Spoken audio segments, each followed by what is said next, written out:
যদি আপনারা বিরত না থাকেন, ভয়ভীতি প্রদর্শন করেন, গায়ে হাত তোলেন, কাপড় দিয়ে টান দেন, আমরা বলে দিচ্ছি অনেক সহ্য করেছি। আইন সকলের জন্য সমান হবে, বিচার আর টাকার বিনিময়ে বিক্রি হবে না ইনশাআল্লাহ। আমরা বলেছি বিনা ট্যাক্সের গাড়ি আমরা কিনবো না। তৌফিক তাকে ট্যাক্স দিয়ে গাড়ি কিনবো, না তাকে রিক্সা চড়বো, এইটাও যদি না তাকে পায়ে আনবো। রাজনীতি আমাদের পেশা নয়, রাজনীতিকে আমরা কর্তব্য হিসাবে নিয়েছি। রাজনীতিতে যারা পেশা হিসাবে নিয়েছে, দুর্নীতি, চাঁদাবাজি, মামলাবাজি, লুণ্ঠন এগুলা তারা করে। এতটুকুই শেষে না, এরা আমাদের মা বোনদের ইজ্জতটা পর্যন্ত রাখতে দেয় না।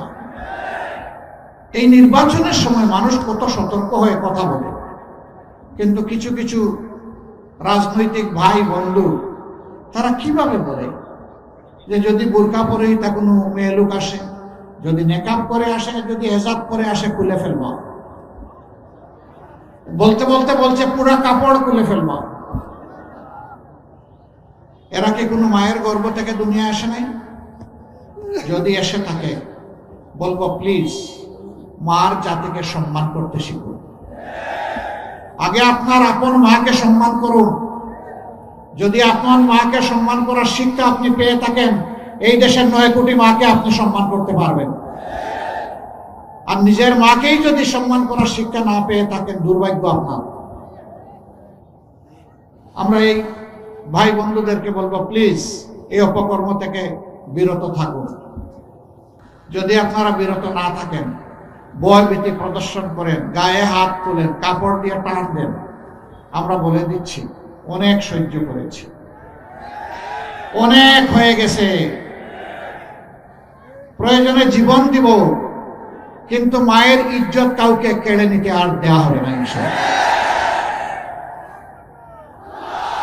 যদি বাংলাদেশের কোথাও কোনো দুর্বৃত্ত এই অপকর্ম করে, আমি আপনাদেরকে আহ্বান জানাবো, ওকে আপনারা সমুচিত শিক্ষা দেবেন, এরপরে পুলিশের হাতে তুলে দিবেন। এর জন্য কেউ যদি আপনাদের বিরুদ্ধে মামলা করতে চায়, বলবেন মামলা আমার বিরুদ্ধে করার জন্য। আমরা আশা করব যারা এই অপরাধ করেছেন তারা অনুতপ্ত হয়ে জাতির কাছে, মার জাতির কাছে, 9 কোটি মা বোনের কাছে তারা ক্ষমা চাইবেন। সম্মানিত ভাইরা, আমাদের অঙ্গীকার খুবই স্পষ্ট। আমরা ন্যায় বিচার সমাজে কায়েম করার পক্ষে। আল্লাহর হুকুমের কথা বলেছেন হযরতুল আল্লাম আমাদের বানিয়াচং আজমেরগঞ্জের, যিনি ইনশাআল্লাহ সংসদ সদস্য পদ প্রার্থী, আব্দুল বাসিত আজাদ সাহেব। আমরা সেই আদল এবং ইহসান সমাজে কায়েম করতে চাই। একজন সাধারণ মানুষ অপরাধ করলে যে আইনে তার বিচার হয়ে শাস্তি হবে, রাষ্ট্রের রাষ্ট্রপতি, প্রধানমন্ত্রী, মন্ত্রী পরিষদের সদস্য, তারাও যদি সেই অপরাধ করেন, ইনশাআল্লাহ আইন এবং বিচার কাউকে ছাড় দিয়ে কথা বলবে না।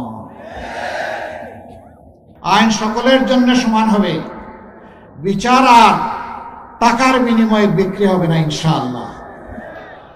গরিবের, অসহায় মানুষের কোনো বিচার নেই, বিচার সবসময় প্রভাবশালীর পক্ষে। এই বিচার ইনশাআল্লাহ আল্লাহ আমাদেরকে সুযোগ দিলে আমরা অচল করে দেব। এই বিচার আর চলবে না। ওই বাংলাদেশ আর দেখতে চাই না, যেই বাংলাদেশে আমার মা বোন, জায়া কন্যা কারো কোনো জীবন এবং ইজ্জতের নিরাপত্তা নাই। এই বাংলাদেশ দেখতে চাই না। এই বাংলাদেশও দেখতে চাই না যে এই বাংলাদেশের চাঁদার জ্বালায় সমস্ত মানুষ অতিষ্ঠ।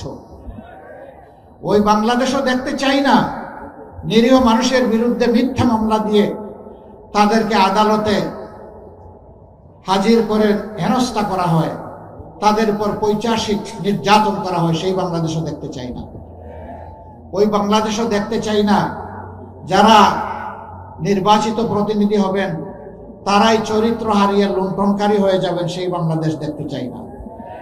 আমাদের অঙ্গীকার স্পষ্ট, আমাদের যারা নির্বাচিত হবেন আল্লাহ তাআলার মেহেরবানিতে এবং আপনাদের দোয়া ভালোবাসা বুঝে তারা প্রতি বছর একবার জনগণের সামনে তাদের আয় ব্যয়ের হিসাব প্রকাশ করতে বাধ্য হবেন। শুধু নির্বাচিত প্রতিনিধি নন, তার পরিবারের প্রত্যেক সদস্যের আয় ব্যয়ের হিসাব দিতে হবে। তিনি জনগণের সম্পদে হাত দিয়েছেন কিনা তা জানার অধিকার এই জনগণের অবশ্যই আছে। আমরা ইতিমধ্যে ঘোষণা করেছি আমরা কিছু বিষয় আছে এগুলা বৈধ হলে ওই সুযোগগুলা রাষ্ট্রের পক্ষ থেকে আমরা নেব না। কোন প্লট অত্যন্ত স্বল্প মূল্যে যেটা এমপি মন্ত্রীদেরকে দেওয়া হয় সেই প্লট আমরা নেব না। আমরা বলেছি বিনা ট্যাক্সের গাড়ি আমরা কিনবো না। তৌফিক তাকে ট্যাক্স দিয়ে গাড়ি কিনবো না, তাকে রিক্সা চড়বো, এইটাও যদি না তাকে পায়ে আনবো, কিন্তু জনগণের তহবিলের অপব্যবহার করবো না। এরকম আরো কিছু বিষয় আছে যেগুলা বাদ দিয়ে চলা যায়। সাধারণ জনগণ যেভাবে চলে আমরা ইনশাল্লাহ সেইভাবে চলবো।